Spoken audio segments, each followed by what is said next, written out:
ইউনূস, এই নূরজাহানগঞ্জ সবাই মিলে হামের টিকা আনেনি, আমার দেশটাকে ধ্বংস করে ফেলার দায় তারা করেছে।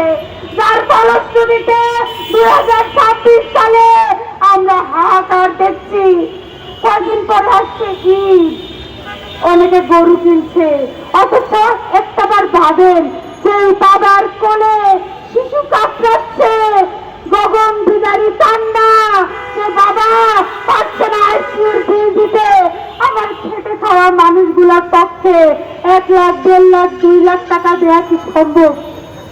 এই তারপরে ওই বাচ্চাটাকে বাঁচানোর জন্য, কলিজার টুকরাটাকে বাঁচানোর জন্য বাবা মা হাসপাতাল থেকে হাসপাতালে দৌড়ে বেড়াচ্ছে, কিন্তু পাচ্ছে না একটু আইসিইউতে কোনো সেবা।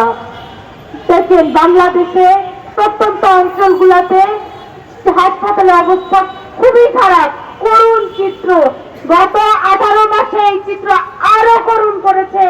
পাওয়া যায় না কিচ্ছু, কোনো সেবা নাই, একজন ডাক্তার নাই, কোনো সরঞ্জাম নাই। তখন সেই উপজেলা থেকে পাঠায় জেলা, জেলা থেকে পাঠায় বিভাগ। হামের বাচ্চাটাকে নিয়ে বাবা মা তখন অসহায় অবস্থায় আসে ঢাকায়। ঢাকায় তো শান্তি নাই, হাসপাতাল থেকে হাসপাতাল, বেড থেকে বেড, দৌড়াদৌড়ি করছে, দৌড়াদৌড়ি করছে। গরিবের কোথাও কোনো জায়গা হয় না।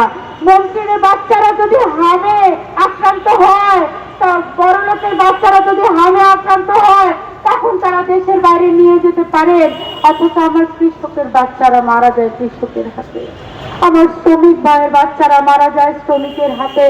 আমরা আজকের এই সমাবেশের পক্ষ থেকে ইউনূস এবং গণ তাদের শাস্তি চাই, তাদের বিচার চাই, তাদের পাসপোর্ট বাজেয়াপ্ত চাই। তারা আমাদের কাছে জবাব দিতে হবে, আমি কেন এতগুলা বাচ্চার প্রাণ তারা কেড়ে নিয়েছে। এটা বাংলাদেশের ভবিষ্যৎকে ধ্বংস করার একটা পরিকল্পনা। বলেছিল না তারা মেটিকুলাস, এটা মেটিকুলাস ডিজাইনের একটা অংশ।